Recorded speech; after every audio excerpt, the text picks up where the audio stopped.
Welcome back to another episode of Excuse My Grandma. It's Kim and my co-host, Grandma Gail. So we're excited because this week is a solo episode, just the two of us, which I know a lot of listeners have been asking for. Updates on our lives, just us chatting, some extra bonus Grandma Gail content. Right? Right. We're chatting because last week we both had COVID. So we're finally back together. And it's been a tough week. So Grandma gave me COVID from oh, all of her. I didn't give you COVID. You just got She it felt in the sick air. first, which means she got it first. And I know she got it from her yentas at Canasta or wherever you went to your luncheons. Yes, no, I definitely got it from my friends, but I didn't have any real symptoms. You had the cough and the loss of smell and all that. I didn't have any of that. Yeah. But unfortunately, I tested positive, so I guess I had it. Yeah. Well, luckily, before all this, we were able to take a nice Italy trip with our family. And I just loved being in Venice with you. And Kim, tell them how the glass blowing went, because you were extra special. We went to in Murano, we went to a famous studio there, and he let you blow the glass. Right. And well, we posted on our Instagram some videos if you guys wanted to take a look, but they're famous for glass blowing in Venice, if you didn't know. And You were it was very cool. good. It was you had a big ball of glass on the know. end of your torch. It was fabulous. I am great at that, apparently. If I ever need a backup career, This could be it. glass blower. And you could always move to Venice. But I also think there's one in Brooklyn. You don't have to go. You don't Yeah, have to have not jet quite lag. so far. You don't just go over the Brooklyn Bridge. Yeah. And we made some videos while we were there for TikTok. And one of them went so viral. It was things my Jewish grandma does in Italy that just make sense. And people were just thinking it was so funny, like telling the boat driver directions, even though you're a tourist. You make up such things. You did it. Saying all of the paintings in the museum where people shtupping. Well, we had fun. You have to laugh at all the turns and all the things you do. Yeah. So this was a trip for fun, and we had a lot of laugh. Yeah. We ate a lot of pasta, and I found out I don't like pasta in Italy. Yeah, it It's was so not good. crazy. It's not that it's not good. It's al dente, and we like it softer. So every place I wanted to send it back and say cook it a little more, but I wouldn't. I think the chef would have come out and killed me. Yeah. So we ate it, but what I did find was the most fabulous tiramisu in my whole my life. God. On the Isle of I've never Giudecca. seen you so happy. Oh my gosh, we went to a little place on the water and we had dessert after having a delicious lunch. But it was something, it was like the heavens had come down. The cream was so light, the chocolate was so delicious. Oh my gosh. So I recommend anybody who goes to Venice, try the tiramisu, and especially go to the I wish we had the name to give everyone, but if you DM me on Instagram, I'll look it up later. I have the name, so I can give it to you, Kim, so you can shoot it out to everyone. Right. But yeah, we had a great time, and now we're back Back to reality. back in New York, and I think it'll be a good summer. Well, so far the weather has been beautiful, and we're coming up to almost the longest days of the year, around the 21st, I think, of June. So it's beautiful in the city. You to walk at night. The sun is, there's the only thing, the streets aren't so clean. It's so interesting to see when you return from a foreign country how they wash their streets and have street cleaners, I guess, every day in the smallest little places. You never see a piece of paper, and that coming back to New York is always a culture shock for me, because we have all these big sanitation trucks and all this equipment, and our streets always seem to be a little tired. Yeah. Oh, also, while we were in Italy, at the same time the Kardashians were in Italy. Oh, right, but they didn't call us up, No, they didn't, unfortunately. But they had Kourtney Kardashian's wedding and we did do a review on it. on the outfits. Right. Some of them were really well. The mom's outfit, she looked like a giant pink feather. Yeah, bird. right. But it was pretty, but it was very feathery. I didn't love the girls' outfits because it was very goth, and I'm not sort of into that. Yeah, because black it's look. like she's kind of, her and her husband are like pretty punk rock because he's in a band. Well, it looked like it in the pictures, but listen, they must have had a good time, because we had a good time, and the weather was perfection. So, and that makes a wedding always good.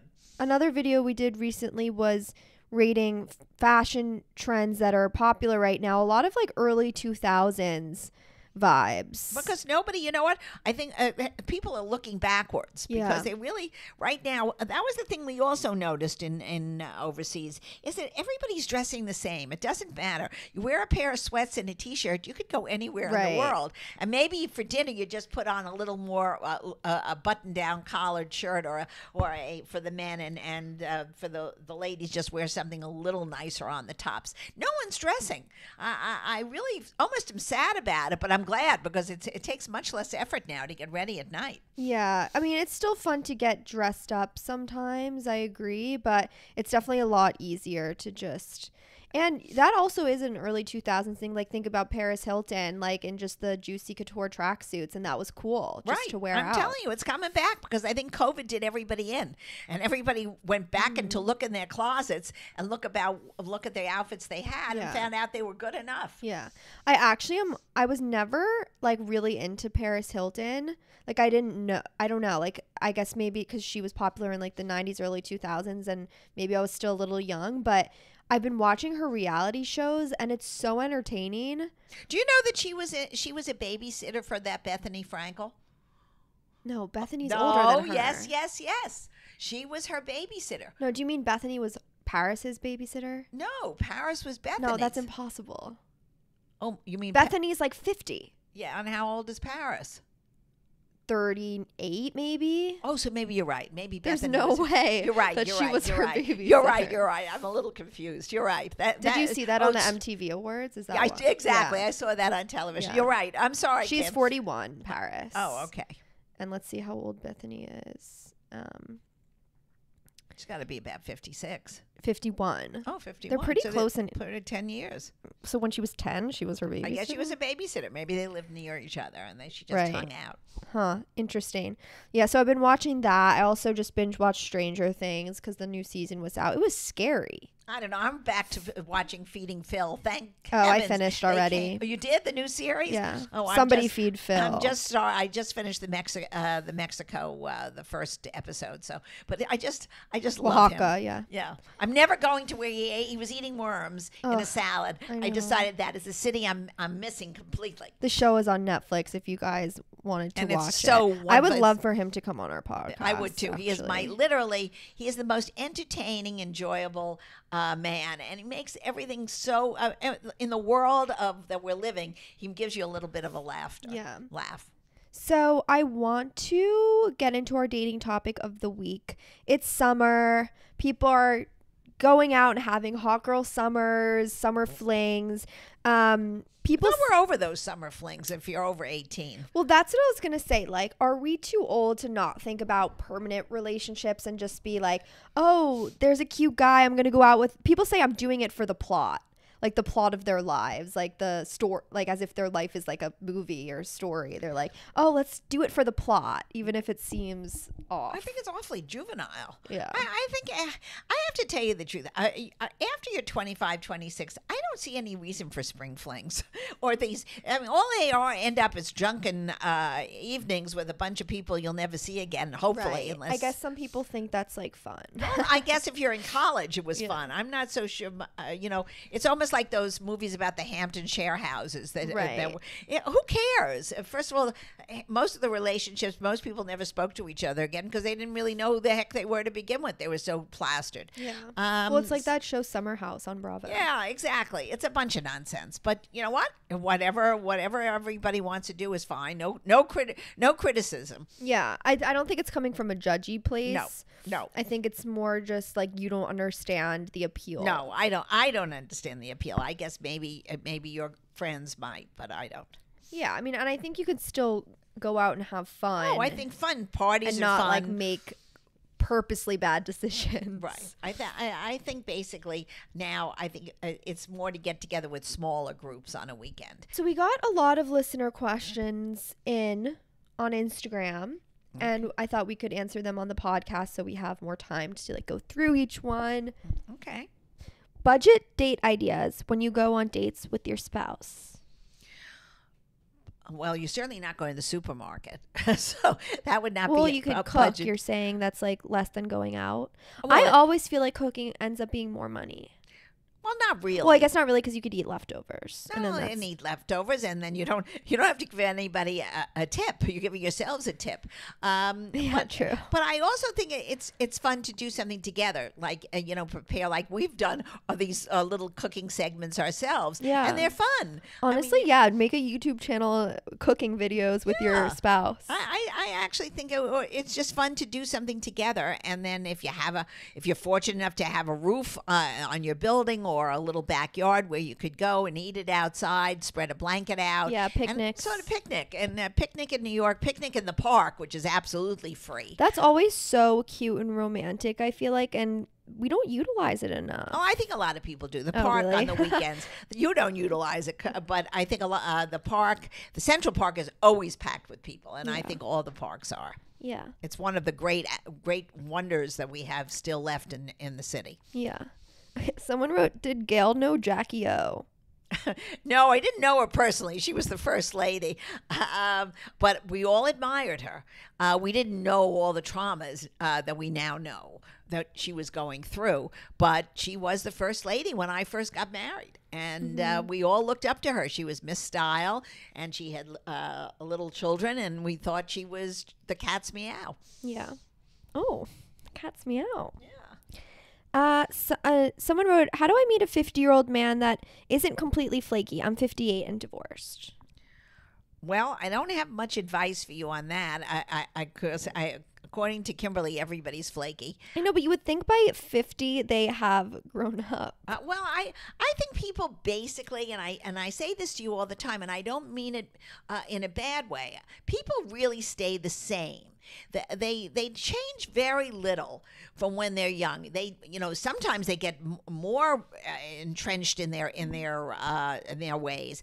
But I think if somebody was a little quirky when they were in their 20s, they're probably going to stay like that in their 50s. So you just either have to accept it, or you're never going to be happy. Someone younger said, where do I meet guys other than school? How? I'm not sure. But if she's in school. Well, she could be in college. True. I don't know. I don't know in this day and age where young people meet. I guess you take part in a charity, do some volunteer work. You could certainly maybe work in a camp where other young teenagers are. That's always fun for young people. Yeah. And I don't know. It's hard. Maybe like friends of friends, like meet someone from another school. Right. That could be. But at 18, 19, I don't think you should worry. Just enjoy Live yourself. your life. Have experiences Right. for you because you will meet guys or girls around along the way. Correct. This man says, Grandma, do you have advice for men that can't meet the right woman? Prefer meeting people outside of apps. That would be what I would prefer as well. I don't have any advice. I mean, most of the people who I know, and I know an awful lot of single people now, they meet each other through friends or through family members who also are by themselves and introduce someone to them. So I don't know anything about apps, so I can't give any advice on that. But usually if you have some good friends and you're over a certain age, they're going to know some single people, and you'll just say you're available. Think of me when you've got a single friend around. Yeah. After taking some time being single, I'm once again ready to meet someone. Tips. Well, Kim, you have to be the one to talk to that. I think that if you have that confidence and that you're ready, like that'll just shine off of you. I don't think you have to think too much about it. Like just put yourself out there. I do this all the time. Like tell people that you're single. Like tell your friends, oh, like I'm newly single. Like, do you know anyone? Or like, I'm newly single. Like, let's go out together. Because like no one's gonna just suddenly, okay, you're ready and someone's gonna just be at your doorstep. No, like you have to like take that energy that you have and be willing to put it out there. That's very good advice. Who should pay while dating? Does that remain the same once you're exclusive? Well, this is a conversation we've had on our podcast a million times, and you always ask the question. I believe the man should pay, and I don't care where you are in the relationship. And it doesn't have to be expensive. It could be, I don't care if you go to a McDonald's or But let's a say you hang Chipotle. out like 4 times a week. Well, He's going to just now take you on as another. Yeah. But I don't think it has to be an expensive thing. You could go for a hot dog and a glass of papaya juice someplace. I mean, not everything has to be a blockbuster. And then what I think you should do, if it was up to me, the woman or the man should make dinner for their companion, and that's your treat. Or say, listen, I bought some great desserts. Come over. I'm making cappuccino. I'm gonna serve these desserts. Come on over and we'll watch a movie. I mean, there are all ways of sort of evening it out. Okay, this one's interesting. If your friend matches with you on Hinge and sends an inside joke, is he into you? No. I think he's just being like, this is funny that we both are on this app and it would have been weird to X you. But you could always just respond to it. And like, if he continues and like is being flirty, then that would be your answer. If he like doesn't say anything or is just like LOL, then that's your answer. I wouldn't like overanalyze it too much. Okay. That's good advice. Is it normal to have a big fight that lasts a long time with a man? Yeah, then it's a divorce. Like how long? Well, if it's more than 24 to 48 hours, you should consider. Really? Well, if you're married, there are lots of times you have issues because of children or because of financial issues or whatever. If you're dating and a fight lasts too long, I would reconsider the value of the date. Because unless it's I don't know what issue you could possibly fight over. Dating. I mean, you might not like the same restaurant, or you might have had a bad day at the office, and you're taking it out on your girlfriend or boyfriend. I think there's more serious fights if it's lasting a long time. Yeah, I think then there's a problem with the relationship. Yeah, but I don't know if the answer is just leave. Well, I don't know how long you stick out something like this if you're not married, you've not made a final commitment. It depends how serious the issue is. If it's over a choice of flavor ice cream, I would say, get over yourself. If it's over religion, if it's over parents, it's over, I hate somebody in your family, that's going to be very... So you're saying that's not normal? That's not normal. It's not negotiable. It's not that it's not normal. I think in many relationships it is normal. But you don't want to accept it. But you don't want to accept that. Yeah. So how do you keep the romance alive being married with 2 kids? I think you have to really work at it. It's not easy, especially if there is both partners are working. You have to set aside a date night. No matter how trivial it sounds, you got to have a little me time together and get a babysitter, go out of the apartment or house and do something together. You have to do little things for each other. And that's what a relationship in a good marriage is all about. It's not one constant party. It's a lot of hard work that you put in to keep it alive, to keep your love alive, or whatever it is you have alive. Should being with someone feel challenging? Are you asking me that, Kim? That's a question that someone wrote. I think for me, challenging is not an issue. I think that's too much work. I think somebody that you want to be with should just be enjoyable. It should be fun. It should be light. It should be, you can have interesting conversations. You can do things together. You can do sports together. You can take a walk in the park. You can take a walk on the street. It shouldn't be every day earth-shaking news that comes out of your mouth and has to be challenging. I find that too tiring, and you're going to exhaust yourself. It just isn't worth it. And if somebody has so many issues, they almost need some kind of professional help. You're, as a girlfriend or a guy friend, I don't think that's your responsibility to be a shrink. Yeah, and I think there's always like little challenges, but I think it depends what is challenging in it. Right. Is it challenging to like have a connection with the person? Like you don't know if they like you, like that's not good. That's different. But if it's challenging just because it's like you're long distance or like there's certain things those are serious challenges, and those you have to work out. Yeah. I mean, that's not, and it's sometimes, in most cases, it doesn't work out. Yeah. Best way to approach a woman at a bar or club. This was actually so funny because I was out the other day and this person was not trying to pick anybody up, but I thought it would actually be a really smart way. Somebody had dropped their earring And he was going around to everybody saying, "Is this your earring?" And he was genuinely trying to like give it back to its owner. But I was like, that's kind of brilliant. Like it's a way to just approach someone as if you're just doing a kind service. And then you could be like, "Oh, what's your name?" Okay. Unless people would see through that. I just thought that was like funny. All right. But no, realistically, the best way to approach someone, like if you walk over and just introduce yourself and be confident, that goes so far. Like, don't just stand there in a corner and look at someone. Like, just go talk to them. It's so annoying. What if you bump into your ex and it ended badly? Just say hi and leave. Yeah. I don't think you should prolong a conversation with an ex. There's really no point unless you're married and have children. Then the exes have to still talk. But once you're an ex, you're an ex. Yeah, mark it off I don't your think you calendar. Ignore. Like I think at least wave. Yeah. But yeah, go over. Hi, how are you? Good. Okay, I'm glad, and then walk away. Right. That's more than enough. Yeah. And like I don't even know if I'd ask how are you. I just maybe give the wave and walk away. Yeah. Agreed. How did you know when you both wanted a lifetime together forever? I'm guessing that's for you. I guess that's for me. Yeah. You know what? I didn't know. I was 21 years old. I had absolutely no concept. All my friends were getting married, so I figured it was time for me to get married. This was a very nice guy.